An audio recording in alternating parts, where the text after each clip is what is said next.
에베소서 12장 1절로 13절 말씀 봉독합니다. 이러므로 우리에게 구름같이 둘러싼 허다한 증인들이 있으니 모든 무거운 것과 얽매이기 쉬운 죄를 벗어버리고 인내로써 우리 앞에 당한 경주를 하며 믿음의 주요 온전하게 하시는 이인 예수를 바라보자. 그는 그 앞에 있는 기쁨을 위하여 십자가를 참으사 부끄러움을 개의치 아니하시더니 하나님 보좌 우편에 앉으셨느니라. 너희가 피곤하여 낙심하지 않기 위하여 죄인들이 이같이 자기에게 거역한 일을 참으신 일을 생각하라. 너희가 죄와 싸우되 아직 피 흘리기까지는 대항하지 아니하고 또 아들들에게 권하는 것 같이 너희에게 권면하신 말씀도 잊었도다.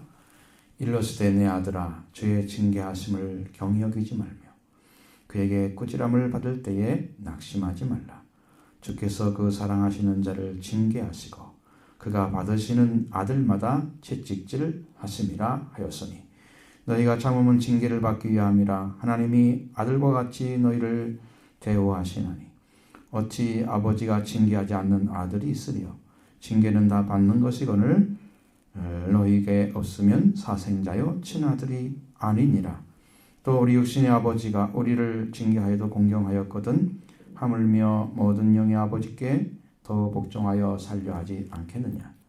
그들은 잠시 자기의 뜻대로 우리를 징계하였거니와 오직 하나님은 우리의 유익을 위하여 그의 거룩하심에 참여하게 하시느니라. 무릇 징계가 당시에는 즐거워 보이지 않고 슬퍼 보이나 후에 그로 말미암아 연단받은 자들은 의와 평강의 열매를 맺느니라. 그러므로 피곤한 손과 연약한 무릎을 일으켜 세우고 너희 발을 위하여 곧은 길을 만들어 저는 다리로 하여금 어그러지지 않고 고침을 받게 하라. 아멘. 말씀이 얼마 전에 말씀드린 것 같은데 아니 또 자꾸 주시는데 왜 그런가 봤더니 여러분의 신앙의 초점이 잘 안 맞은 것 같아요. 그래서 그것을 한번 다시 말씀하시는 거예요. 우리 신앙생활을 하는 때에 여러분의 신앙생활 삶 자체는 절대로 혼자는 할 수가 없습니다. 그리고 혼자 해서 승리할 수도 없습니다. 우리가 신앙은 개인적으로 갖는 거지만 우리에게는 많은 증인들이 있고 그리고 그들이 한 방향으로 달려갔듯이 우리도 역시 한 방향으로 달려가는 길을 찾게 되는 거죠. 신앙생활을 하나님께서 우리에 앞서서 하나님을 믿고 살았던 성경시대의 모든 증인들을 받으시고 그들에게 신앙의 모델이 있음을 증언해주고 있습니다. 오늘 우리들도 신앙생활을 올바로 하면 여러분들이 성경시대의 모든 증인처럼 여러분이 모델이 될 수 있는 거예요. 성경에 기록한 그들만이 모델이 아닌 것입니다. 그런데 얼마나 많은 믿음의 사람들의 하나님의 말씀을 따라 믿음으로 순종해서 그게 받았던 그 은혜들을 증언하고 또 신앙을 지키고 또 목숨을 잃기도 하고 믿음으로 부활의 약속을 받기도 하고 이렇게 많은 신앙의 증인들이 있어요. 근데 우리들의 신앙은 이러한 증인들 가운데 끼어 들어있는지 그들이 받았던 그런 은혜 가운데 살아가고 있는지 왜냐하면 우리는 그들보다 더 온전한 복음을 받고 있는데 그들보다 신앙이 나으면 나았지 그들이 증언한 정도에 간다면 아닌 거예요. 더 온전한 걸 주셨어요. 하나님께서. 근데 이렇게 많은 허다한 증인들이 둘러싸여져 있는데 과연 우리의 신앙의 위치는 어딘가? 나는 무엇을 믿고 살아가고 있는지 그걸 여러분이 분명히 깨달아야 된다. 그걸 캐치해내야 돼요. 나를 잘 알지 못하는 것은 내 위치를 모르기 때문에 모르는 거예요. 내가 어디에 서 있는가를 모르면 그 다음에 신앙도 어떻게 찾아가는가 방법이 안 나와요. 내 신앙 위치를 찾게 되면 방향이 나오죠. 그럼 가기 쉬워요. 자, 그래 우리의 믿음의 신앙인들은 어떻게 살았느냐? 그것을 우리가 바라보게 되면 참으로 힘차게 일어서서 살 수가 있는 것이죠. 신앙에 대해서 하나님께서 받으심에 대한 증언을 듣는 거, 또 증거를 받는 거, 약속을 받는 거, 상속자가 됐고, 이제 약속을 받고 유업을 받는 사람도 있고, 믿음으로 그리스도를 위해서 고난받는 사람도 있고, 홍해를 같이 걷는 사람도 있고, 다 있어요. 믿음으로 여러 성을 무너뜨리는 백성도 있었고, 생명을 살리고 죽게 하는 역사를 했던 그 수많은 증거들, 실상들을 믿음의 선조들은 가지고 있었다는 거예요. 우리는 어떠냐 이거죠. 자, 한번 보겠습니다. 먼저 1절, 2절 말씀 읽어보겠습니다. 이러므로 우리에게 구름같이 둘러싼 허다한 증인들이 있으니 모든 무거운 것과 얽매이기 쉬운 죄를 벗어버리고 인내로서 우리 앞에 당한 경주를 하며 믿음의 주여 또 온전하게 하시는 이인 예수를 바라보자. 그는 그 앞에 있는 기쁨을 위하여 십자가를 참으사 부끄러움을 개의치 아니하시더니 하나님 보좌 우편에 앉으셨느니라. 아멘. 그들은 히브리서 11장 33절 이하에 보면 그들은 믿음으로 나라를 이기기도 하고 의를 행하기도 하고 약속을 받기도 하고 사자들의 입을 막기도 하고 불의 세력을 멸하기도 하고 칼날을 피하기도 하고 영향가운 가운데서 강하게 되기도 하고 전쟁의 용감하게 돼서 이방 사람들의 진을 물리치기도 하고 여자들은 죽은 자의 부활로 받기도 하고 더 좋은 부활을 얻고자 해서 심한 고문을 받고 그러나 구차에 풀려나기를 원하지 않고 살았던 사람들이 있었다는 거예요. 채찍들도 맞고 조롱도 당했습니다. 결박을 당하고 옥에 갇히는 시험도 많았습니다. 돌로 치는 것도 있고 톱으로 켜 죽이는 이사야 같이 이사야는 톱으로 켜 죽였다 그러잖아요. 잘라가지고 사람을 톱으로. 여러분 그런 고난을 받고도 믿음을 저버리지 않았습니다. 수없는 사람들이 그렇게 죽임을 당하고 양과 염소 새끼 그 가죽을 벗겨가지고 그 속에 사람을 집어넣으면 그것들이 처음에는 이렇게 넉넉하지만 마르면서 사람을 쪼여버리잖아요. 거기에 죽어요. 근데 믿음 안 버려요. 여러분 그런 삶을 살아요. 광야와 토굴 속에 숨겨져 가지고 고통을 당하기도 하고. 근데 그 사람들이 그렇게 살아가면서 다 믿음의 증거를 받았다는 거예요. 증거는 받았는데 약속을 받지 못했다. 이게 무슨 말이냐면 여러분 우리가 아브라함을 왜 중요시 여기냐면 약속을 받았기 때문에 중요시 여기는 거예요. 그런데 약속을 받지 않은 사람들이라도 증거는 받을 수 있습니다. 하나님을 믿고 있다고 하는 것을 하나님도 알고 나를 아는 그런 그 증거가 있어요. 둘만 알 수 있는 사인 같은 것들이 있어요. 그렇죠? 부부들도 그게 있잖아요. 부부들도 증거가 있잖아요. 삶이라는 것이. 자, 하나님이 우리를 위해서 더 좋은 것을 예비해 주었습니다. 그렇지 않으면 그들이 온전하게 못되기 때문에. 그러니까 지금 우리의 믿음의 시대, 지금 은혜의 시대에 살고 있는 예수 그리스도 이후의 사람들은 더 완전한 복음을 들을 수 있는, 그리고 더 완전한 신앙을 가질 수 있는 기회가 다 주어진 거예요. 근데 신앙생활을 더 못해. 왜? 고난이 없으니까 가짜인지 진짜인지 모르는 거예요. 고난이 와보면 그때는 둘 중에 하나 선택해야 돼. 배신을 하든지 믿음을 지키든지. 여러분 그때가 되면 여러분은 그때 결단하기 힘들어요. 지금 믿음이 확증이 없는 사람들 환난 시대에 오면 다 떨어집니다. 무화과나무가 태풍에 떨어지듯이 그냥 쫙 떨어지고 거의 남지가 않아요. 그럼 믿음이 그게 뭐예요? 그게 뭐가 남아있어야지. 그죠? 우리는 그러한 믿음의 허다한 증인들이 있습니다. 신앙생활을 혼자 하는 게 아니고 믿음의 선조들이 얻은 것들을 바라보면서 분명히 하나님 살아계시고 지금도 일하고 계시는구나. 확신을 가져야 돼요. 지금도. 믿음이 없이 하나님은 기쁘게 못하잖아요. 하나님이 계신 것과 그를 찾는 자에게 상 주시님을 믿어야 된다고 그랬어요. 지금도 동일하게 역사하고 있습니다. 그래서 우리에게도 그러한 믿음의 실상과 증거가 나타나야 됩니다. 믿음을 가졌다. 그러면 그것이 분명히 와야 되고, 그런 삶을 살아가기 위해서는 우리가 가장 먼저 해야 될 일은 뭐냐면 그 달려가는 길을 가지 못하게 하는 그런 존재의 그러한 것들이 신앙 가운데 들어와 있어요. 모든 무거운 것과 얽매이기 쉬운 죄, 이런 것들이 있어요. 그걸 벗어버리고 그 다음에 그걸 벗어버린 다음에 인내의 삶을 통해서 우리가 해야 될 일이 있습니다. 싸워야 할 싸움이 있어요. 그렇게 그것이 찾아진 사람이 그 다음에 믿음에 주고 온전하게 하시는 이신 예수님을 바라보는, 이제 거기에 초점이 맞춰지는 거죠. 첫 번째는 자, 바라보는 거예요, 예수님을. 우리는 여기서 생각해야 할 것이 뭐냐면 경주라고 하는 단어입니다. 경주는 아곤이라고 되어 있습니다. 이 말의 뜻은 싸움이나 경쟁을 뜻하는 단어입니다. 신약의 다른 성경에는 아곤을 다 싸움이라고 번역했는데 여기에만 유독 경주라고 써놨습니다. 이건 올바른 번역이 아니라고 보여집니다. 다른 성경과 같이 아곤은 경주라기보다는 싸움이라고 해야 맞습니다. 꼭 달려가는 것처럼 그렇게 말을 해놨습니다. 무거운 것이라는 건 뭐냐면 목표에 도달하는 데 있어서 걸림이 될 만한 모든 것입니다.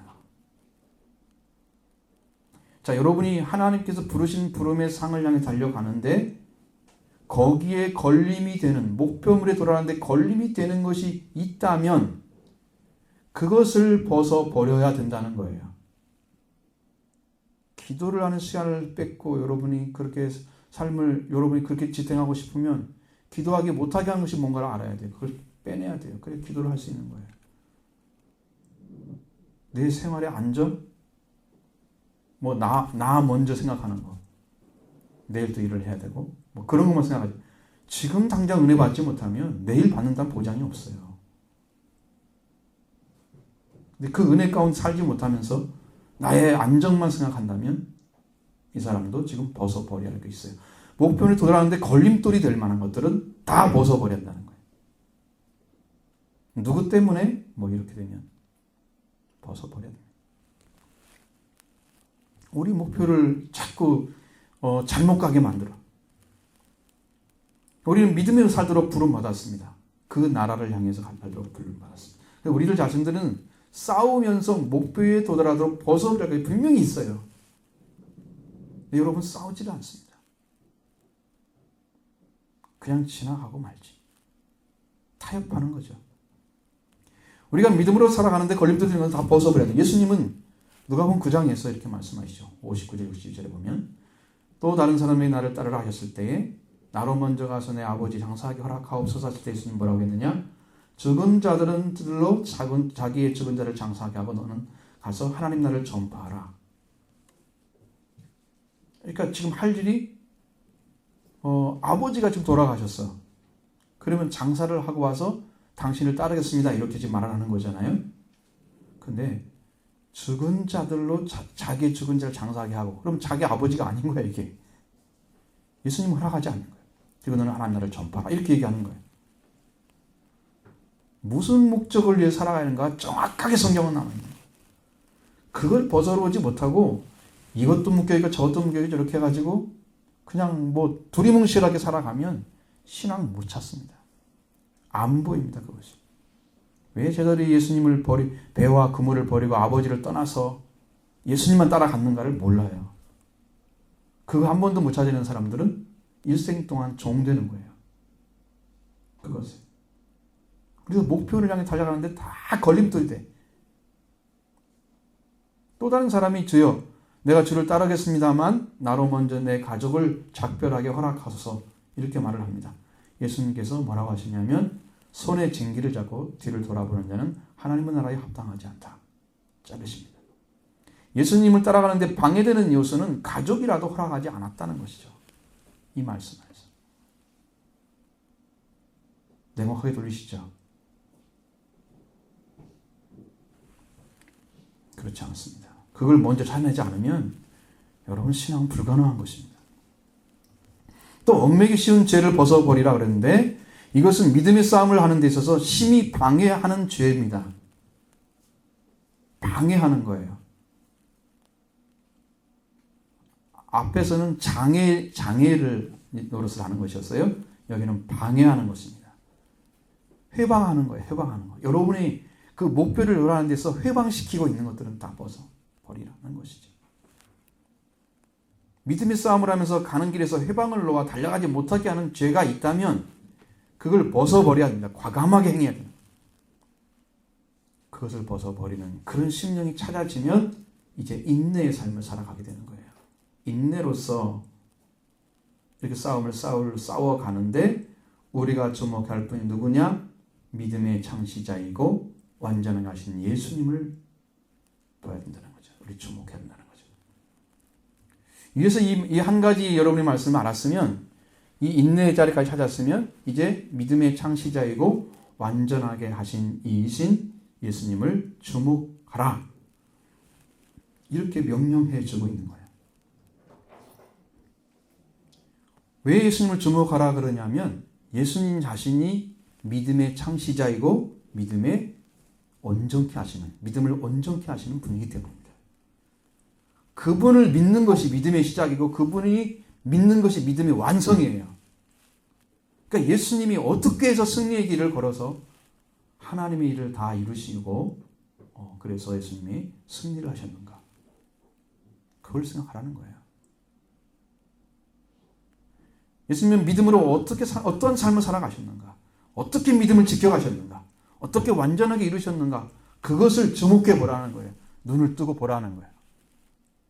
예수님은 실제로 십자가를 지고 살았잖아요. 제자를 불러 실제로 가르쳤잖아요. 그냥 이론이라면 그게 말이 되지만, 우리가 그냥 들으면 되지만, 예수님은 실제 산 것을 가지고 여러분이 증언해 주려고 하는 거예요. 그것을 여러분이 바라보십시오. 예수님 그 앞에 있는 기쁨을 위해서 십자가를 참으셨다고 그랬어요. 목표는 하나님의 보좌 옆에 앉는 것이었어요. 그것을 찾기 위해서 예수님은 십자가를 참으셨습니다. 십자가는 자신에게 있는 모든 것을 벗어 던진 것입니다. 여러분, 부활을 다시 얻기 위해서 모든 걸 벗어버렸습니다. 예수님이 뭘 벗어버렸느냐? 예수님은 하나님의 아들인 그 자리도 벗어버렸어요. 자기가 왕인 것도 벗어버렸습니다. 그리고 하나님의 본체인데 본체가 아닌 종처럼 살았습니다. 그 십자가에 죽었습니다. 십자가를 위해서 자기가 가지고 있는 모든 것들을 다 벗어버렸어요. 이것이 예수님의 인내예요. 그는 하나님의 동등됨을 내려놓으셨습니다. 사람이 되셔서 십자가에 죽으시기까지 복종하셨다.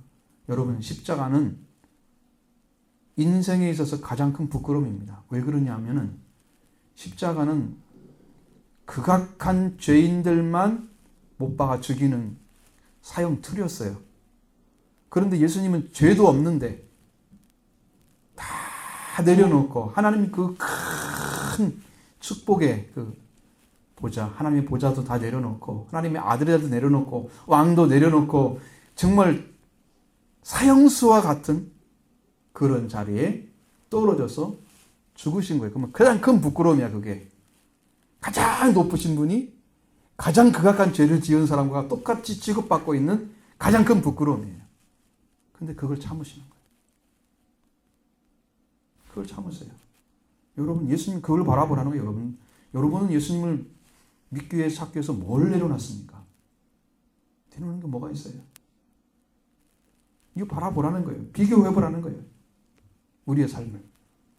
도대체.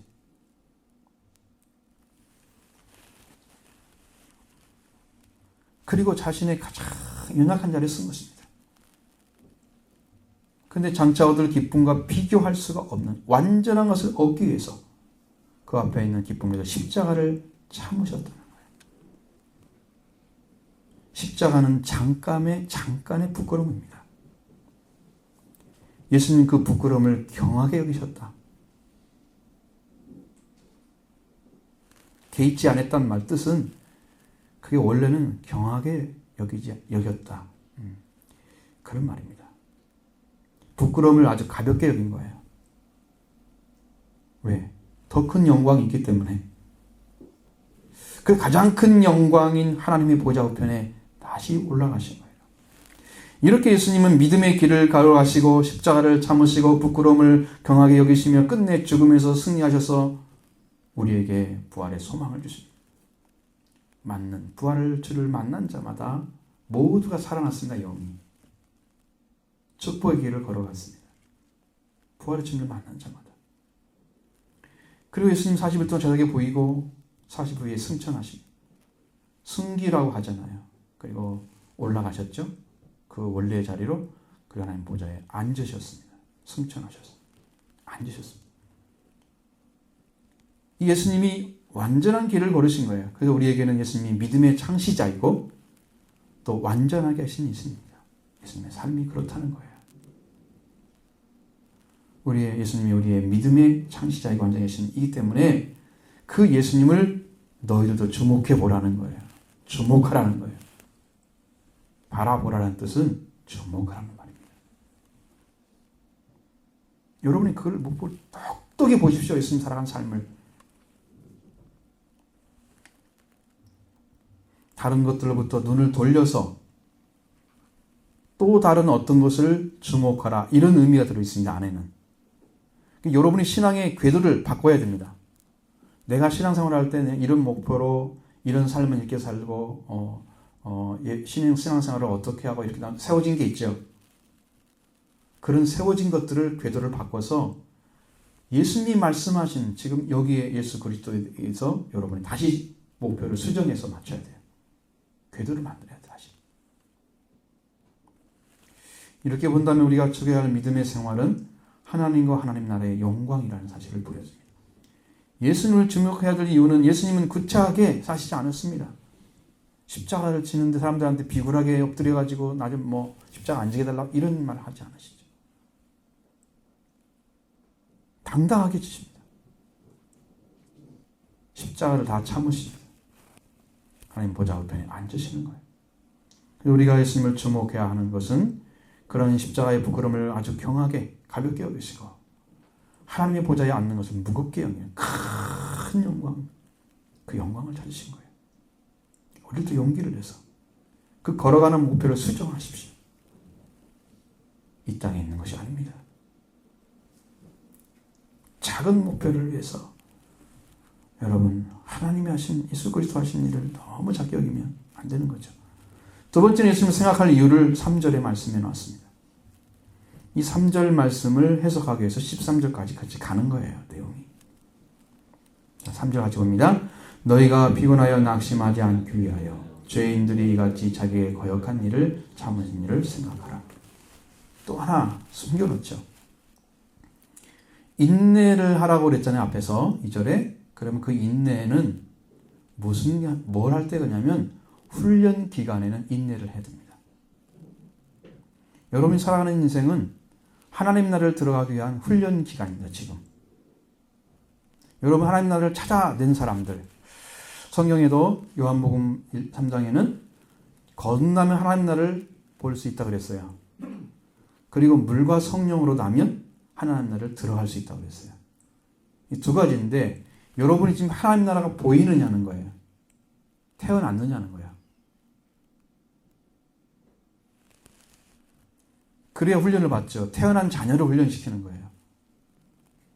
하나님을 알지 못하는 자녀를 훈련시켜도 똑같아요. 억지로 훈련받는 거죠. 기쁨을 받지 못해요. 그 훈련 기간입니다. 그때는 사람들이, 많은 분들이 하나님을 믿고 살아도 낙심하고 피곤하기 쉬워요. 연약한 성도들을 위해서 예수님께서 어떻게 참으시는가를 가르쳐주기 위해서 죄인들이 이같이 자기의 거역한 일을 참으신 일을 생각하라고 얘기합니다. 이 참는다는 게 뭐냐면 충동이 일어나잖아요. 어느 때는 순간에. 그렇죠? 감정이 폭발할 때도 있죠. 어느 때는 웃음이 막 터져나올 때도 있잖아요. 울기도 하고 아픔 같은 게 막 오는 그것을 억누르고 견디어내는 거예요. 세상에 닥쳐오는 일들 때문에 내게 많은 것들이 막 부딪혀와요. 그 사람들이 거기에 다 반응을 하죠. 여러분 그런 것들을 억누르고 견뎌내는 것이 참는다는 뜻이에요. 그 한 가지 한 가지 다 반응하고 그냥 재미있게 즐겁게 사는 게 아니에요. 왜? 목표가 있기 때문에 반응을 하지 않는 거예요. 거의. 예수님을 향해서 하나님의 아들로 인정하지 않고 귀신이 들렸다고 합니다. 그 유대인들이 하는 짓이죠. 예수님 보고 미쳤다고 합니다. 어떤 사람들은 예수님은 학문이 없는 자라고 얘기합니다. 거기 유대인들이 예수님에 대한 태도는 최악이었습니다. 예수님은 이렇게 거역했습니다. 이 거역한다는 말은요, 적대 행위를 하는 것을 말하는 거예요. 원수 취급해요. 마치 적처럼 봐. 그 중에 가장 대표적인 자가요, 가룟유다입니다. 예수님이 그렇게 3년 동안 가르쳤는데 예수님이 가르치면 한마디도 안 들어오고 마음에 사탄이 주는 생각은 받아들입니다. 요한복음 13장을 잘 읽어보십시오. 사탄이 예수를 팔려는 생각을 넣었더니 받아들였어요. 가룟유다에게 줬어요. 나중엔 사탄이 들어갔습니다. 사용해버렸습니다. 왜? 그렇게 예수님이 말씀하셔도 회개의 기미가 전혀 없는 거예요. 사탄이 사용하기에 딱 맞아요. 지금 예수님이 여러분을 외쳐지고 있잖아요. 여러분이 구주라고 외쳐지고 있잖아요. 예수님 하나님 아들이라고 말씀하셨고 가룟유다 들었습니다. 근데 안 믿는 거예요. 그러면 사탄이 사용합니다. 그 사람. 죄악이 되는 거예요. 죄악이. 예수님을 적으로 대합니다.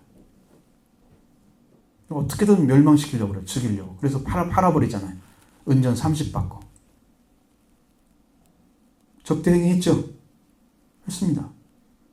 가장 나쁜 사람이죠. 그렇게 했던 사람들은 다 망했습니다. 그런데 문제는 이거예요. 그 사람들이 문제가 아닌 거예요. 그런데 그렇게 하고 있는 그 사람들 대하고 있는 예수님은 어땠느냐는 거예요.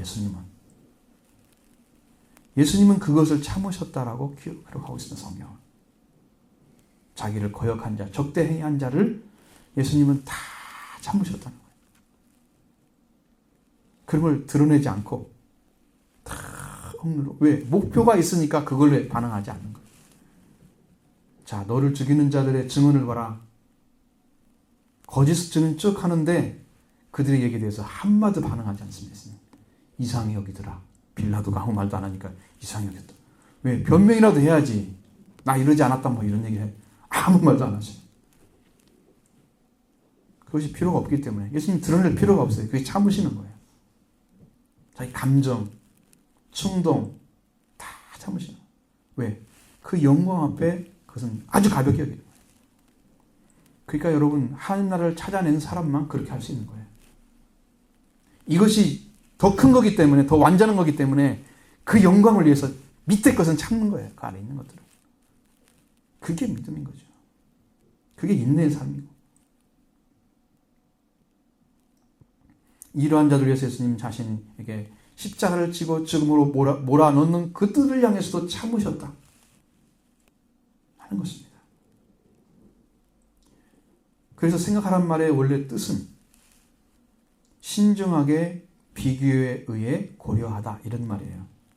그럼 이게 이제 명령형이니까 신중하게 고려하라 하든가 비교에 의해 고려하라 이런 명령으로 바꿔야 돼요.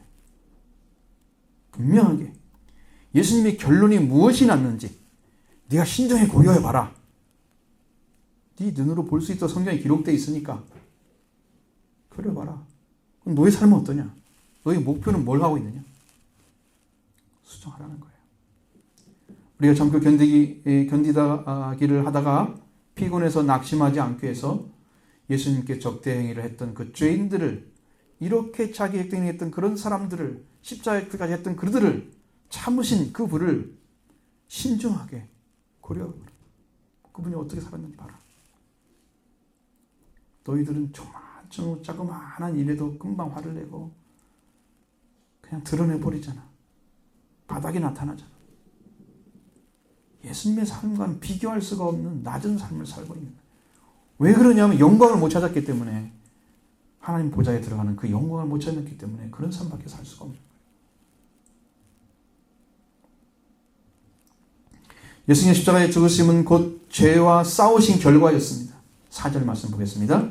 너희가 죄와 싸우되 아직 피 흘리기까지는 대항하지 아니하고. 히브리서 기자는 너희가 죄와 싸우되 아직 피까지 대항하지 않았다고 말씀하고 있습니다. 보통 사람들은요, 자기를 죽게 한 자들 있으면 자기를 죽게 한 자들을 향해서 싸울 것입니다. 그게 보통 사람들이에요. 그런데 예수님은 자기를 죽이를 적대했던 유대인들과 싸우신 게 아니고 죄와 싸우셨습니다. 이게 다른 거예요. 이게 다른 거예요. 그들 안에 들어있는 죄가 그걸 시키고 있는 거예요. 죄가 사라지고 하나님을 알게 되면 저도 하나님의 자녀로 들어올 건데, 예수님은 지금 저 안에 있는 생명이 보이는 거야. 죄가, 그 사람들의 죄가 보이는 게 아니고 생명이 보이는 거야. 그러니까 예수님은 정죄하지 않잖아요. 생명이 안 보이고 죄가 보이는 사람들, 바리새인들이에요. 자기는 의롭다고 생각하는 사람들. 예수님은 그렇게 하지 않았습니다. 자기를 죽이려 적대했던 그 유대인들과 싸우신 게 아니라 죄와 싸우셨습니다. 예수님은 죄에게 지지 않고 인류를 살리기 때문에 예수님은 죄와 싸우시는 거예요. 그런데 예수님은 그들을 향해서 뭐라고 말씀하시느냐? 너희는 죄와 싸우기는 싸웠지만 피 흘리기까지는 대항하지 않았다 말하고 있습니다.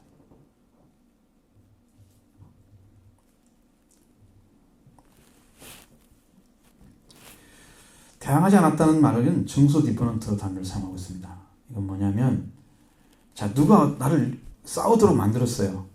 그러면 나는 싸우긴 싸우는데 그게 누구를 위한 싸움이냐면 나를 위한 싸움이에요. 내가 대항을 하는 거예요. 나를 위해서. 그 싸움의 동기는 누가 줬냐? 타의에 의해서 주어진 거예요. 그런데 그렇게 싸우고 있는데 나를 위한 거예요. 그게 싸움을 승리해야만 돼요. 근데 우리는 피 흘리기까지는 싸우지 않았다는 거예요. 치열한 싸움을 싸우지 않는 거예요. 너희는 치열한 싸움을 싸우지 않고 있다는 거예요. 여러분, 피라고 하는 것은 최종적인 거 아니에요? 피를 흘렸단 말은 최종적인 거예요. 목숨을 내놓고 피투성이가 돼서 고통당하면서도 그 죄와에 지지 않기 위해서 싸우는 거예요.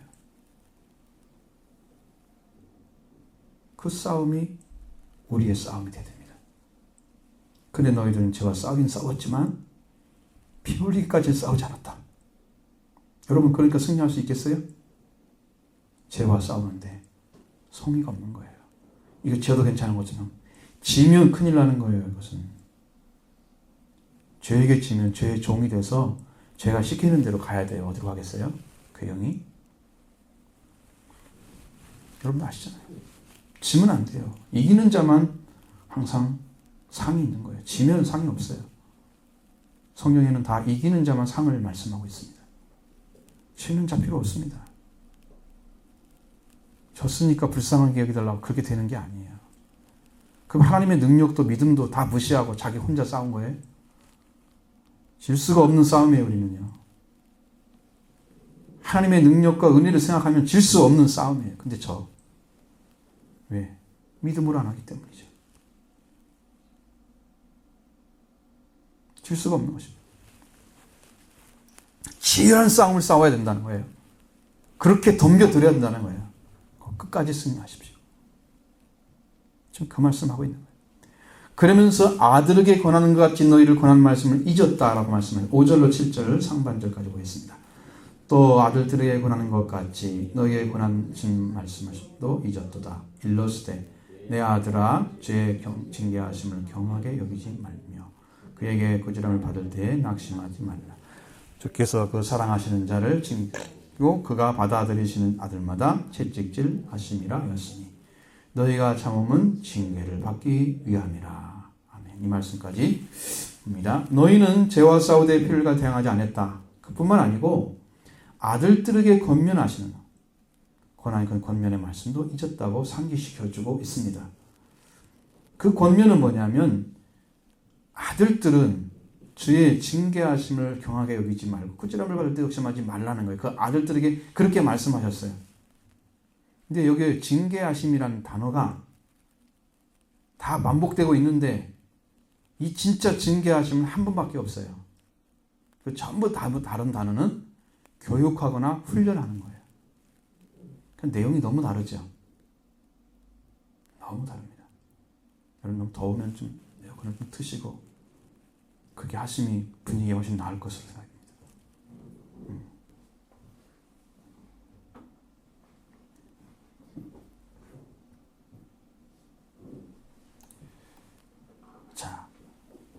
자, 주의 징계하심이라는 것은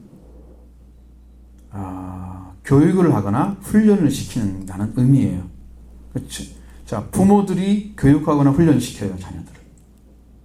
그렇죠?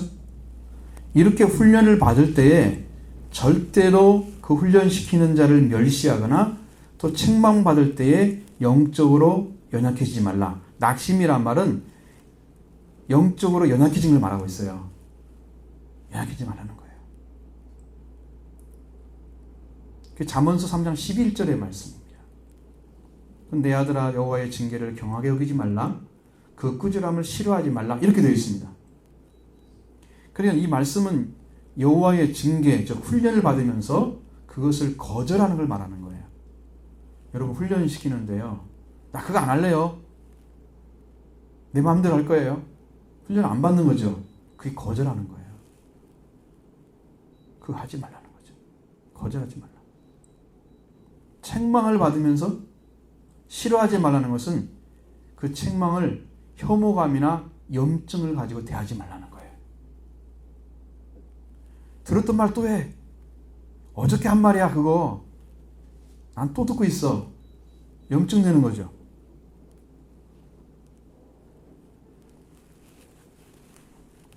조금만 훈련받고 책망을 받으면 혐오감을 가지고 염증을 대하거든요. 그렇게 대야 합니다. 훈련 받지도 않으면서 말하는 것만 싫어하는, 요즘 부모들이 잔소리한다 그러잖아요. 잔소리가 보약입니다. 안 들으면서 하지 말라고 하면 너는 네 맘대로 살겠다는 거잖아 지금. 그럼 나중에 어떻게 해요? 부모들한테 가르침도 안 받았네 이럴 거예요. 그리고 뭐라고 할 거야 나중에 커서? 왜 나 이렇게 가르쳐놨어? 녹음을 해야 돼. 그래서 안 가르쳤는지 가르쳤는지 확인을 해줘야 돼. 분명히 해주려고 했는데 말을 안 들어. 그럼 지금도 신앙적으로 여러분에게 말씀을 이렇게 살아라 가르쳐주는데 여러분 안에 맨날 들은 말씀대로 들리고 생각하면서 살질 않아. 지난주도 들었던 말씀인데요. 그런데 어떻다고? 지금 살고 있느냐 이 말이야. 살고 있다면 할렐루야 좋아서 또 말씀 주시네요. 감사합니다. 이렇게 할 건데 안 살고 있으니까 그 말을 잔소리처럼 들리는 거지. 혐오를 가지고 있는 거지.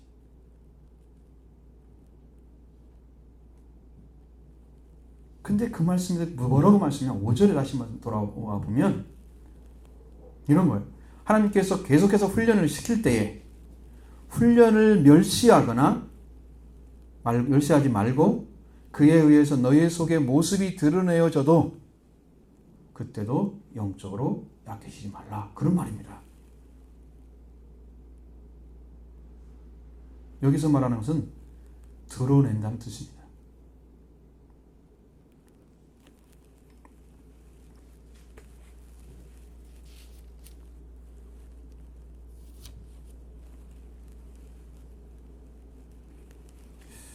여러분 드러내지면, 여러분의 모습이 드러내지면 여러분은 어때요? 창피를 느끼나요? 그러니까 오픈을 안 쳐놔요. 여러분이 드러내져야 고침받습니다. 그 다음부터 은혜가 임해요. 이거요, 숨겨놓으면 일생 동안 하나님이 안 하신다. 일을 분명히 하셔야 돼요. 자기 속에 비밀처럼 남겨놓을 일이 없어요. 하나님이 그걸 모르시냐 그러면 아니에요. 여러분 유리지갑과 똑같은 거예요. 유리지갑하고 똑같은 거예요. 여러분 마음을 다 알고 계세요. 그런데 하나님 왜 가만히 계시냐? 몰라서 그런 게 아니고 믿음을 가지고 아버지 앞에 나오기를 바라기 때문에 가만 놔두는 거예요. 기회예요, 지금. 하나님 앞에 나오는 기회. 그것을 하나님이 참고 계시는 거예요. 근데 사람들은 다 몰라요. 하나님이 안 계셔서 그런지 알아요. 하나님의 능력이 없으니까 그러시겠지. 아닙니다. 훈련받는 시간에 하나님에서 여러분의 모습이 드러냈을 때 힘을 잃어버리거나 마음이 약해지지 말라고 얘기하고 있습니다. 그 이유가 뭐냐? 주께서 그 사랑하시는 자를 징계하시고 그가 받아들이시는 아들마다 채찍질하기 때문이라고 가르쳐줬습니다. 여러분, 잠언 3장 12절의 인용의 말씀. 대저 여호와께서 그를 사랑하시는 자를 징계하시기를 마치 아비가 그 기뻐하는 아들을 징계한 같이 하시느니라. 자, 히브리서 12장 6절 말씀과 잠언서 3장 12절에 징계하시는 단어가 다릅니다. 히브리서 12장 6절에는 여전히 훈련하다는 단어를 쓰고 있습니다. 잠언서 3장 12절에는 징계하다, 견책하다는 단어를 쓰고 있어요. 말이 바뀐 거예요, 와가지고. 이 견책이란 말은 꾸짖고 나무란다는 말입니다. 그래서 이제 징계란 말로 바꿔진 말인데, 히브리서 와서는 여기를 훈련하던 말로 똑같은 단어를 쓰고 있는 거예요. 이건 혼란스럽죠. 어떤 말씀을 믿어야 될까요? 그래서 이 히브리서 성경에는 통일성을 주기 위해서 징계란 말로 다 통일을 해버린 거예요. 헷갈리지 않게 하려고. 근데 이대로 써줘야 되는, 사실은 써줘야 되는데 그랬지 않았습니다. 여러분이 받으시는 아들, 내가 정말 아들로 취급해야 되겠다 그러면 채찍질을 해요. 교정해서 교정하는 징벌을 가해줘요. 근데 아동을 학대하지 않는 법에는 지금은 아이들이 몇 살가 되면 그 아이들을 손을 못 대게 만듭니다. 자기 결정권을 인정하도록 만듭니다. 종교도 편향적으로 가르치면 안 돼요. 네가 선택해, 이렇게 됩니다.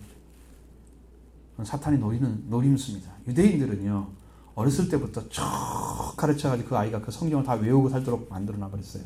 그러니까 그들이 그 생활을 할 수 있는 거예요. 유대인들이 제일 먼저 걸리겠죠. 그 법에 의해서. 그들의 생활인데. 하나님께서 사랑하시는 아들을 꾸짖고 나무라면 하나님께서 받으시는 아들을 교정하는 징벌을 가하고 계세요. 항상 그렇게 하십니다. 정말 아들이 아니라면, 자녀가 아니라면 그렇게 할 필요가 없어요. 남인데 어떻게 하면 좋아요? 남한테는 잘하네, 칭찬해주면 돼요. 그러면 최고 좋아해요. 자기 정말 잘하는지는 모르지만 상처 안 받고 가장 용기를 내서 살 거예요. 그 사랑하는 아들은 바르게 세우기 위해서 징벌을 가해줍니다. 교육을 위해서.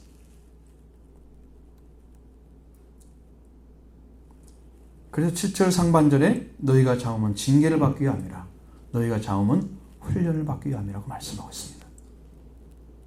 분명히 훈련 받아야 됩니다. 교육을 받아야 됩니다. 왜? 하나님을 바르게 돼야 되기 때문이죠.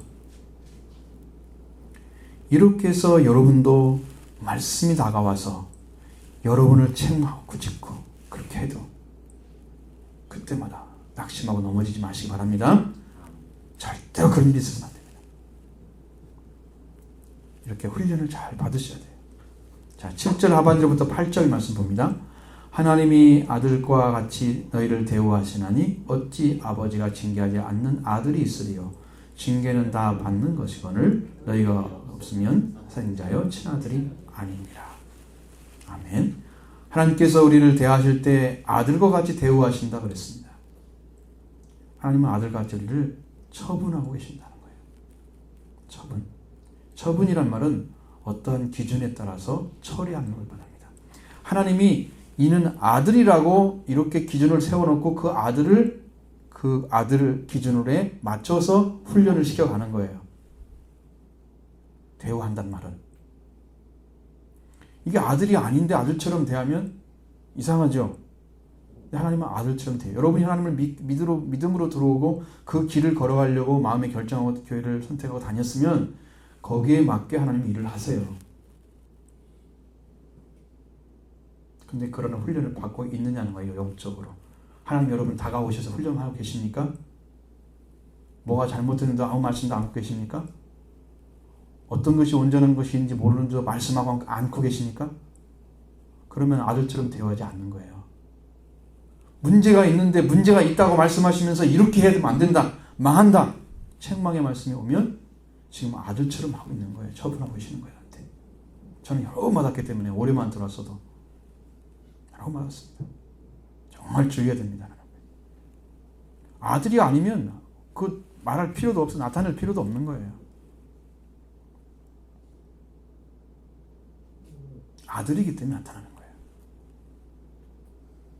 만약에 그렇게 하는데 교육을 받고 있는데 그 교육을 받지 못하는 자가 있다면 그것이 없다면 8절 말씀처럼 교육은 다 받는 것인데 너에게 없으면 사생자여 친아들이 아니라고 그러잖아요.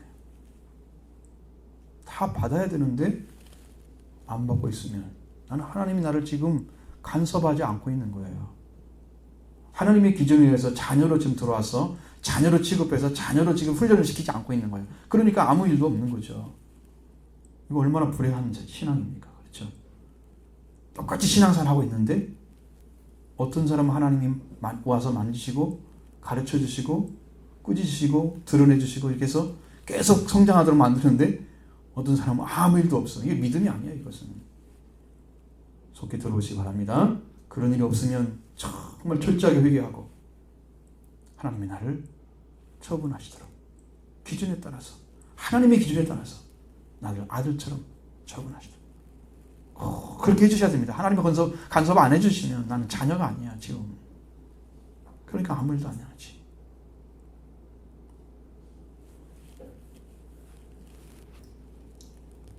하나님의 훈련 교육이 없다면 사생자요 친아들이 아니다 그랬어요. 여러분도 성경을 배울 때 창세에서 배웠지만 이스마엘과 이삭의 차이를 보시면 아시죠? 하나님께서 나중에 이제 그 이삭이 젖될 때쯤 돼가지고 쫓아내게 만들잖아요. 그러면서 욥을 같이 받지 못할 자라고 하나님 말씀하시고 쫓아냈습니다. 그 다음에 아브라함이 교육하느냐? 아브라함의 믿음의 사람이 믿음의 길을 제시해주고 그 길로 걸어가라고 하느냐? 안 해요. 그 집을 나간 뒤로는 끝이에요. 그러니까 사생자죠. 그게 영적인 차이예요. 좀 차이야. 나간 다음은 끝이야. 안 해줘. 이스마엘을 모리아산에 바치라고 하지 않았잖아요. 내 사랑하는 독자 이삭을 모리아에 있는 산으로 가서 번제를 드리라 이렇게 말씀하시죠. 친아들만 하나님께서 그렇게 하시는 거예요. 네, 여러분이 그런 시간이 찾아온다면 여러분들은 참음으로 훈련을 잘 받으시고 교정하는 징벌도 잘 받아들이십시오. 그는 믿음의 창시자이고 완전히 가신 예수님이 여러분의 주목한 삶이 이루어지는 거예요. 그때 예수님처럼 살아간 믿음의 시작과 믿음의 완전하게 하시는 그분이 오셔서 여러분의 믿음을 완성시킬 줄로 믿습니다. 그때 이루어지는 거예요. 히브리서는 어렵다고 제가 처음부터 말씀드렸죠. 이해를 하다가 말다가 못하겠죠. 어느 때는 잘 들었는데 어느 때는 뭔가 모르겠고 아버지의 교육을 잘 받는 자녀만이 참된 자녀의 마음을 찾게 됩니다. 9절 말씀 보겠습니다. 또 우리 육신의 아버지가 우리를 징계하여도 공경하거든 하물며 모든 영의 아버지께 더욱 복종하여 살려 하지 않겠느냐. 이 말씀은 육신의 아버지, 우리의 육신의 아버지들이 우리들의 훈련교사를 하여도 어느 대로 말씀이 이렇게 나와 있어요. 존경하였다면 더욱더 모든 영의 아버지께 더욱 복종하여 살려 하지 않겠느냐 이렇게 돼 있어요. 서리법이죠. 물으면서 네가 대답하라는 거야. 그러지 않겠느냐? 이렇게 묻는 거예요. 나는 뭐라고 해야 돼요? 그렇죠. 이렇게 대답을 해야 돼요, 여러분이. 물어봤잖아요.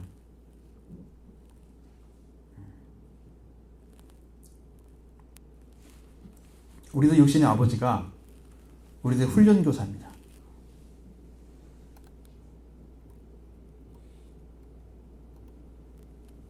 여기는 징계했단 말이 아니고 육신의 아버지가 훈련교사여도 이렇게 되어 있습니다. 원어가. 근데 왜 이렇게 바꿔놨는지 대체 이해를 못하겠어요.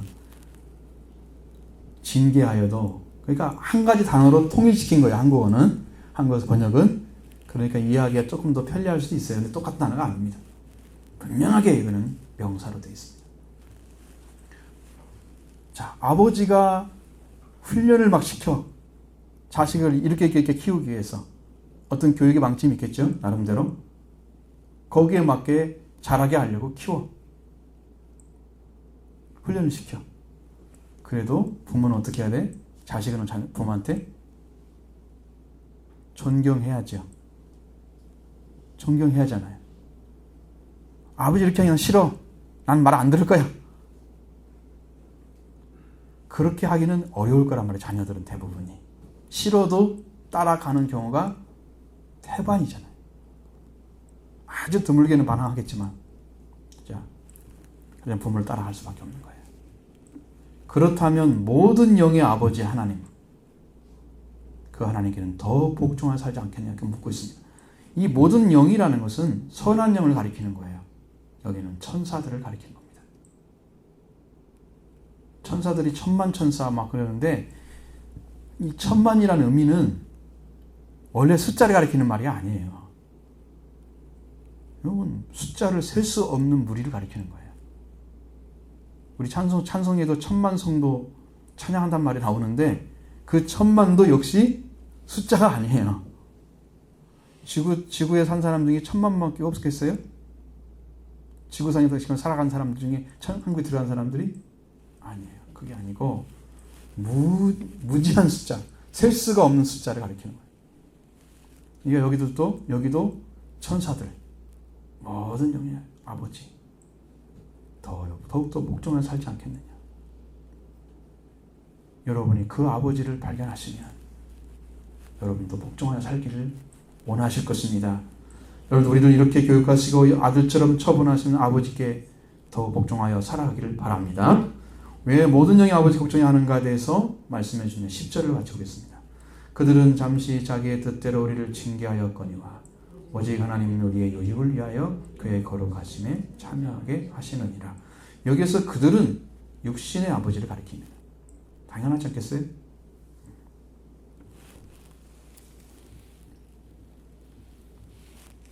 육신의 아버지. 근데 육신의 아버지들은 잠시 자기 뜻대로 징계하시는 분이다 그래요. 잠시라고는 짧은 시간을 얘기하는 거예요. 아버지가 사는 시간이 얼마나 되겠어요? 자녀를 낳고 80세가 살았다 그러면 25살 결혼했다고 해도 몇 살이나 되겠어요? 자, 근데 하나님은 몇 살이에요? 응? 하나님 몇 살일까요? 하나님은 나이가 셀 수 없어요. 이 땅의 나이를 가지고 셀 수 있는 분이 아니세요. 영원이라는 단어는 시작도 없고 끝이 없는 거예요. 시작도 없고 끝이 없기 때문에 하나님을 시작과 끝이라고 하시는 거예요.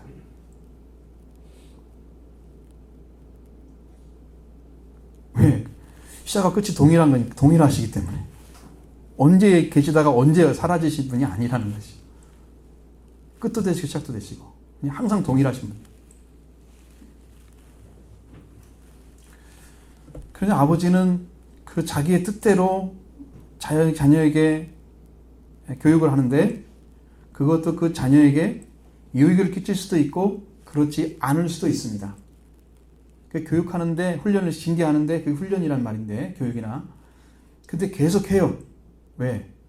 자기가 불완전하기 때문에 그것을 말을 해주는 거예요. 미완료지상으로 써 있습니다. 그래서 반복된다는 의미예요. 아버지의 부모의 교육은 돌아가기 전까지도 교육하는 거예요. 그래서 부모가 유언까지 남기잖아요. 그렇게 되는 것이죠. 불완전하기 때문에.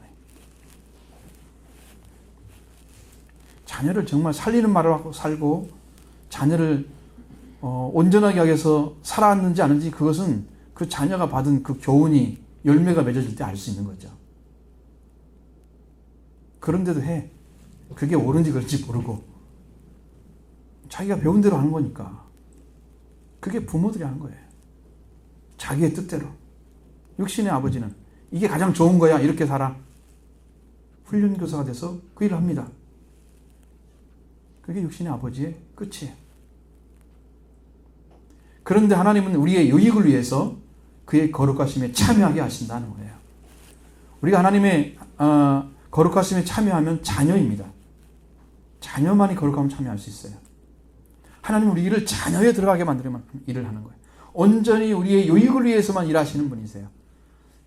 육신의 아버지는 잠시 자기가 원하는 뜻대로 자녀를 그렇게 자라게 하기 위해서 교육하지만 하나님은 우리만을 위해서 우리가 살아야 할 것이 뭐고 우리가 가야 할 길이 어딘가를 분명히 아시기 때문에 우리의 유익만을 위해서 일하시는데 그것이 하나님의 거룩함에 참여하게 하는 거예요. 그 유익이. 자녀. 그 다음에 하나님의 나라의 영광을 차지하게 만듭니다. 그렇게 해서 훈련하고 계시는 거예요. 그냥 누구의 말을 더 열심히 따라야 되겠어요?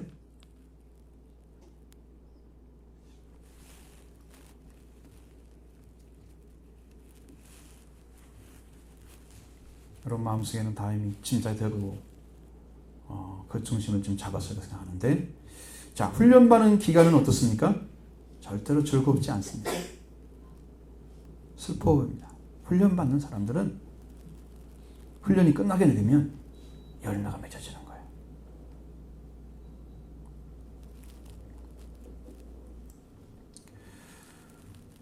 11절 같이 보겠습니다. 무릇 징계가 당신은 즐거워 보이지 않고 슬퍼 보이나 후에 그로 말미암아 연단 받은 자들은 의와 평강의 열매를 맺느니라. 모든 하나님이 행하시는 교육과 훈련은 그 당시에는 즐거워 보이지 않습니다. 훈련 받는 사람들이 행복하다고 하는 사람 별로 못 봤죠? 못 봤잖아요. 여러분이 뭐 가르치면서 아들한테 보면 행복해 합니까? 아버지 가르쳐서 고맙습니다. 그렇게 하는 아이들이 얼마나 있어요? 아주 어렸을 때는 모르죠. 혹시 그랬을지. 좀 크면서 전혀 그런 일이 없잖아요. 다 귀찮고 좀 하기 싫고 좀 안 시켰으면 좋겠고 편했으면 좋겠고 이렇잖아요. 이런 마음을 가지죠. 그 당시에는 즐거워 보이지 않습니다. 즐거움 생각하지 않고 슬픔입니다. 그러나 훈련을 받은 자들은 의와 평화로운 열매를 맺습니다. 우리는 평강의 열매라고 써있지만 오늘 보면 평화로운입니다. 자, 이 말씀은 반드시 하나님은 하나님과 올바른 관계 안에 들어가게 하기 위해서 훈련하시는 거예요. 목표가. 그래서 하나님의 자녀로 생활하도록 인도하신다는 사실을 보여주고 있는 거예요. 자, 의로움을 받게 만듭니다. 우리가 하나님 관계, 무죄 관계 만들어서 하나님을 받으십니다. 죄가 사라져요. 하나님께 인정받습니다. 하나님께서 받으신 자가 되는 거죠. 그 다음에 평화로운 열매를 맺습니다. 이 평화로운이란 말은 건전하다는 뜻이 들어있습니다. 안에 건전하다. 그리고 여러분의 신앙생활이 하나님께 올바른 자리에 서서 삶이 건전한 삶만, 사고방식을 가지고 건전한 삶을 살아가요. 올바른 거, 착실한 거, 그렇죠? 행동이나 생각이 올바르고 착실한 거. 그 사고가 참 아름다워요. 믿음의 사람들 보면 이 사고가 막 이렇게 세상도 섞여져 있고 막 혼란스러운 사람들은 아름답지 않습니다. 정말 힘들어요. 그 사고가 정리가 안 되면 이건 혼돈 속에 있는 거야. 회색지대에 살고 있는 거야, 그 사람. 빛도 아니고 어둠도 아니고 막 침침한데. 그러니까 구분이 안 되니까 이것도 하나님 말씀 같고 저것도 하나님 말씀 같고 인간적인 거 다 갖다 쓰레기처럼 넣어놓고 쓰는 거지. 빛이 탁 와보면 정확히 보이잖아요. 이건 아니네 다 골라내버리겠죠. 근데 그것이 안 보이니까 또 안 믿는 건 아니기 때문에 그걸 쓰기는 쓰는데 그냥 다 들어와 있어요. 다 들어와 있어요. 근데 그것이 다 정리돼서 하나님에 서게 되면 이게 건전한 사람이 되는 거예요. 사고가, 생각이. 그럼 다 정리되니까 얼마나 아름답겠어요. 그 삶이. 그렇죠. 정말 아름다운 빛나는 삶이 됩니다. 훈련을 잘 받으면. 하나님과 올바른 관계가 이루어지고 삶은 온전한 삶으로 변화되어 간다는 거예요. 그런 열매가 맺어지는 거예요. 그렇기 때문에 우리는 우리 자신들을 세우고 걸어가는 그 믿음의 생활에 정진해야 됩니다. 12절 13절 보겠습니다. 그러므로 피곤한 손과 연약한 무릎을 일으켜 세우고 너희 발을 위하여 곧은 길을 만들어 저는 달로 하여금 어그러지지 않고 고침을 받게 하라. 아멘. 자, 12절의 말씀은 이사야 35장 3절 말씀을 인용한 거예요. 그러니까 성경을 안 갖다 쓴 것이 없어요. 자, 인용하면 어려워집니다. 왜? 그 말씀과 그 말씀이 어떻게 다른가를 봐야 하잖아요. 이사야 53장 35장 3절 말씀 보면 무슨 말이냐면 이스라엘 백성들이 포로가 됐어요. 예루살렘은 황폐하게 됐어요. 그러면서 그들이 고난을 받잖아요.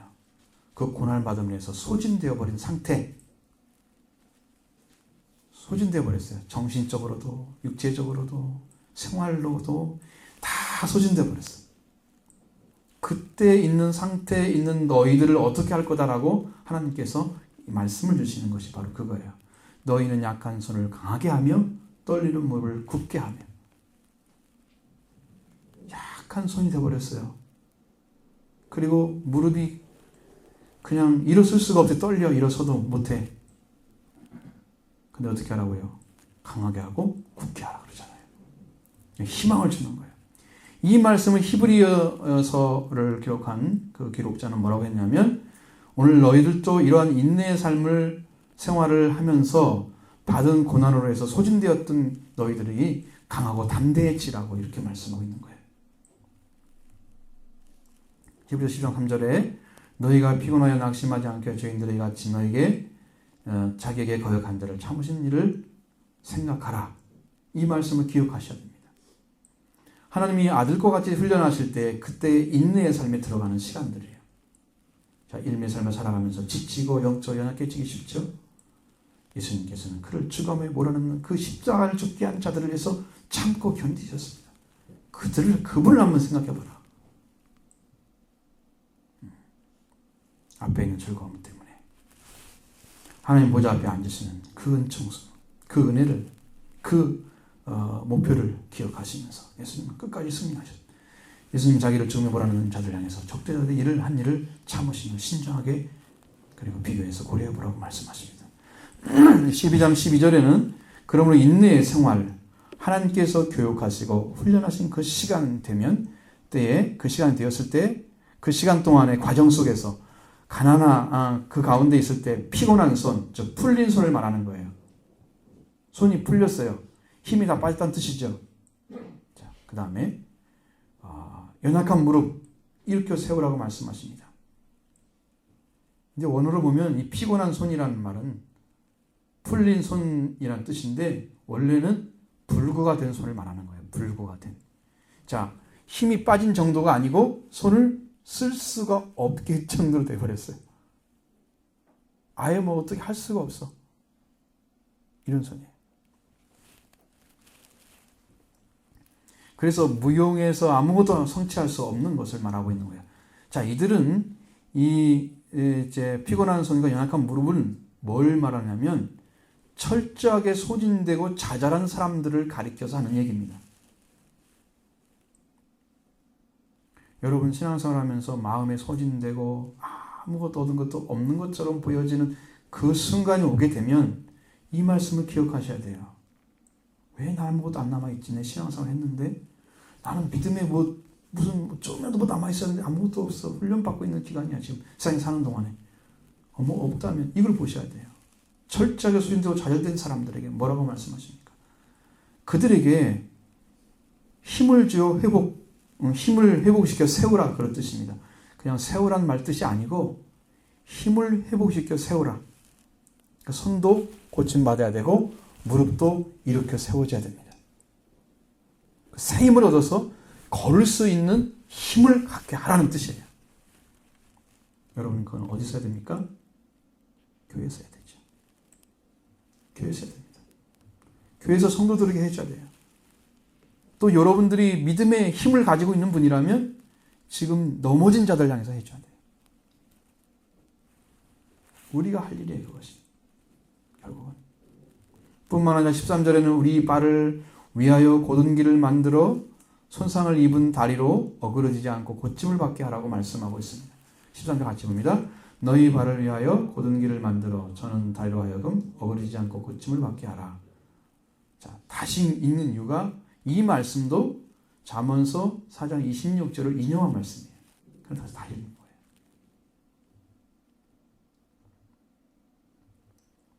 여기서 발이라는 말은 무슨 뜻이냐면 준비되어 있거나 행동한 사람을 가리키는 거예요. 여러분 어떤 일을 시켰을 때 바로 움직일 수 있는 사람이에요. 얼마나 좋아요. 그 신앙은요 정말 아름답습니다.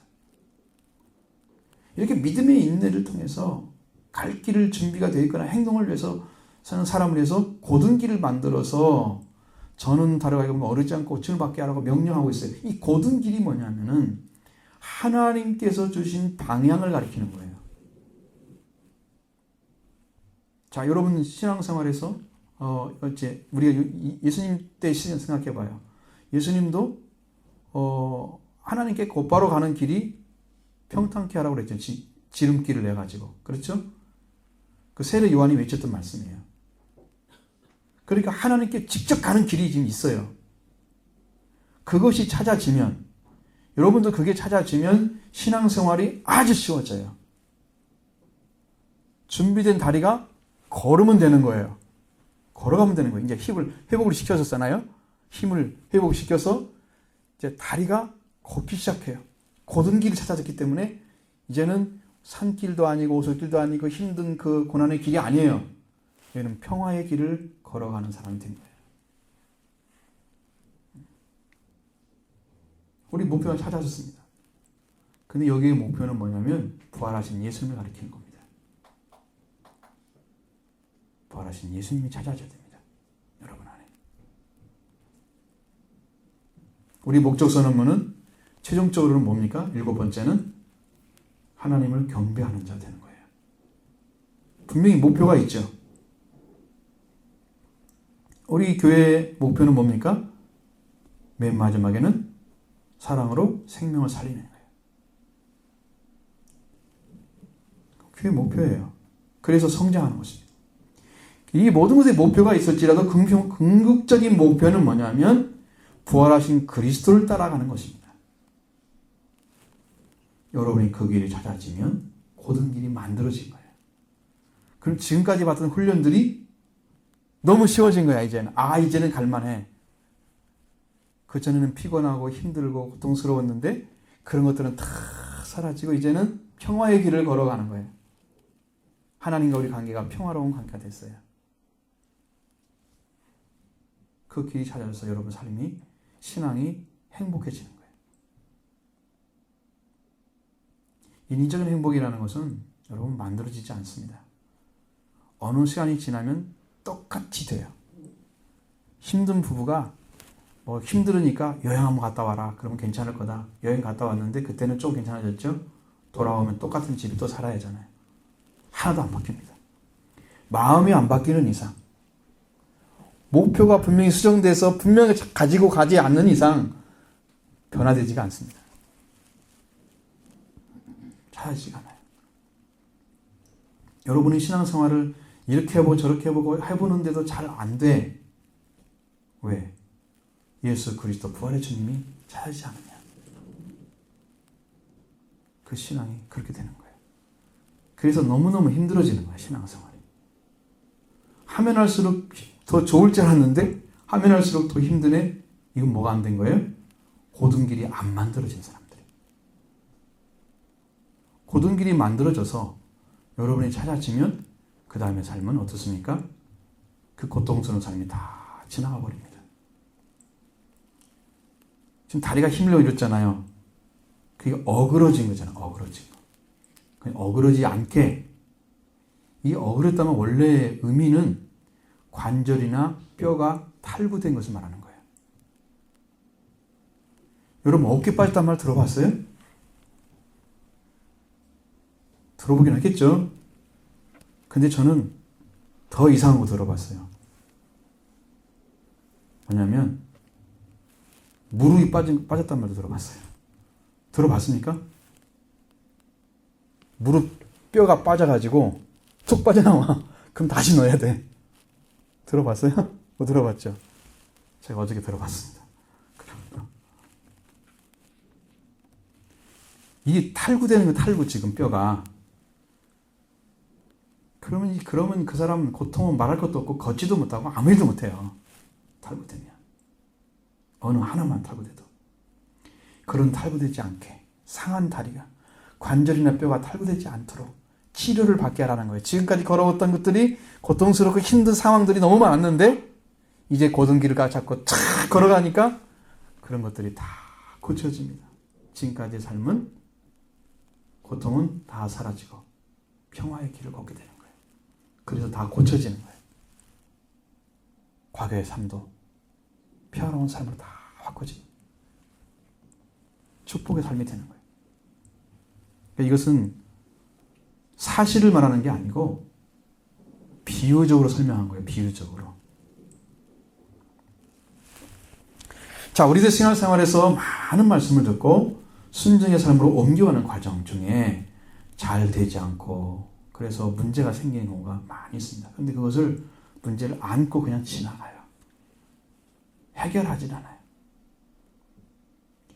그러면서 손에 힘이 빠지고 발이 약해지고 아무갈 수 없도록 소진해집니다.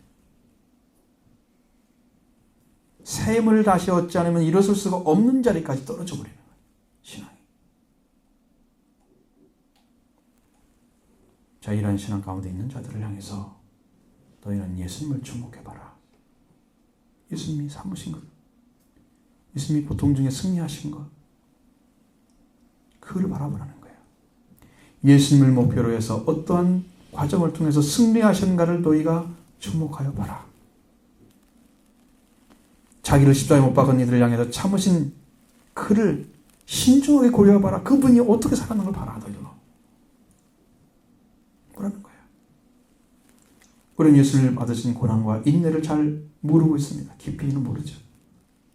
그리고 나만의 신앙생활을 하면서 고난받고 인내하는 것처럼 생각합니다. 자신만 보이는 거예요. 예수님은 안 보여. 그러니까 그 삶이 항상 좁은 세계 안에서 갇혀져 있는. 왜 이렇게 신앙생활이 어려워? 예수님 보라버리니까 예수님 보면 다 보인다니까. 고든 길도 만들어줘야 돼. 그래서. 그런 자리에서 여러분 이제는 눈이 떠주시기 바랍니다. 누구를 향해서? 예수님을 향해서 눈이 떠지길 바랍니다. 눈이 떠져야 됩니다. 못 보는 사람은요, 채찍으로 때려도 갈 데가 없어요. 그러니까 빙빙을 돌 수 있어요. 눈이 뜬 사람은요, 갈 길이 알기 때문에, 보이기 때문에 때리면 갑니다, 앞으로. 그러니까 아무나 때리겠어요? 예수를 믿고 구원의 길을 찾은 사람은 때리죠. 빨리 달려가. 근데 어떻게 가는 게 구원인지 모르는 사람은 때리면 소용없어요. 그냥. 어떻게 해야 돼요? 눈 뜨게 하는 길밖에 없죠. 무엇이 목표인지 모르니까. 그러니까 태어난 자와 태어나지 않는 자는 하늘과 땅 차이예요. 태어나지 않으면 교육시킬 수가 없어요. 하나님의 교육의 표준에 못 들어가요. 기준에. 그래서 어려운 거예요. 신앙생활이. 여러분 이제부터는 그것이 딱 풀어져서 예수를 믿고 하나님께 난 자가 되기를 바랍니다. 요한복음 1장에서 말씀하시는 그 말씀이 이루어지기를 바랍니다. 하나님께 난 자니라. 즉 예수를 영접한 자, 그를 믿는 자, 하나님께 난 자입니다. 그게 시작이에요. 신앙의 시작. 예수님으로 시작하지 않으면 믿음에 완전케 하시는 것까지 못 가요. 믿음의 시작이 예수님입니다. 믿음의 완성도 예수님입니다. 뭐 다른 분 또 믿어요? 예수님 외에 다른 거 믿을 거 있으면 또 있겠지만 예수님이 종착적입니다. 하나님께서 참 아들인 아들에게 반드시 아들처럼 처분하시면서 아버지의 훈련과 교육을 시킬 때도 인내해야 됩니다. 그런데 하나님 우리를 자신의 거룩함에 참여하게 하신 유익을 주십니다. 계속해서 우리를 훈련하셔서 마치게 되면 의로움과 평화로움의 열매를 맺습니다. 삶이 바꿔져요. 질이 달라져요. 삶의 질이. 그 때문에 여러분의 아버지의 훈련과 교육을 받으면서 풀린 손, 연약한 손, 아무것도 할 수 없는 소진된 상태에서 이제는 새로운 힘을 얻으십시오. 왜? 그분을 따라가는 그 자체, 그 믿음을 갖고 가는 그 순간에 하나님은 믿음을 주시고 새 힘을 허락해 주십니다. 예수님이 소망이 되고 계속 기쁨이 됩니다. 만족함이 됩니다. 굳건해지는 거예요. 그 신앙의 길을 걸을 준비를 하고 행동하는 그 자들이 부활의 주님을 발견해서 고든 길을 만들어서 상한 다리, 지금까지 걸어오면서 신앙적으로 좌절을 맛보고 힘든 상황을 거쳤던 여러분들이 이제는 탈구돼서 문제가 생기지 않도록 치료를 받게 하는 그 자리까지 가게 만드는 거예요. 이제 더 이상의 고통은 주어지지 않습니다. 여러분 예수님 안에 평안하길 원하시죠? 행복하길 원하시죠? 발길이 있습니다. 인위적으로 만드는 것은 아닙니다. 예수님 안에 있으면 그게 주어집니다. 주어진 행복이에요. 예수님 안에 주어진 행복을 찾으셔야 됩니다. 그래서 이 길이 바로 고든 길이 예수님이기 때문에 부활하신 주님. 그 예수님 안에 들어오시면 모든 이들이 영적인 치료가 일어납니다. 예수님 안에서. 그리고 예수님 말씀하신 것처럼 육적인 치료가 일어납니다. 지금 여러분들은 모습은 어떻게 보이고 있는지, 여러분의 신앙은 지금 어느 잘 섰는가 보입니까? 찾아갈 수 있습니다. 보이면. 안 보이면 알려달라고 하나님께 기도하십시오. 나는 어떻게 신앙을 해야 됩니까? 하나님. 길은 예수와 시작이고 예수님 마침인데 그 예수님이 아직 모르기 때문에 예수님을 믿는 믿음부터 시작하십시오. 그렇게 해서 예수님이 걸어가신 길을 여러분이 걸어가시면 끝내는 반드시 평화의 길을 걷게 될 것입니다. 모든 자를 하나님께 돌려 들어가게 만드는 길을 찾아서 다 도울 수가 있습니다. 그런 축복의 역사가 여러분과 함께 하기를 바랍니다.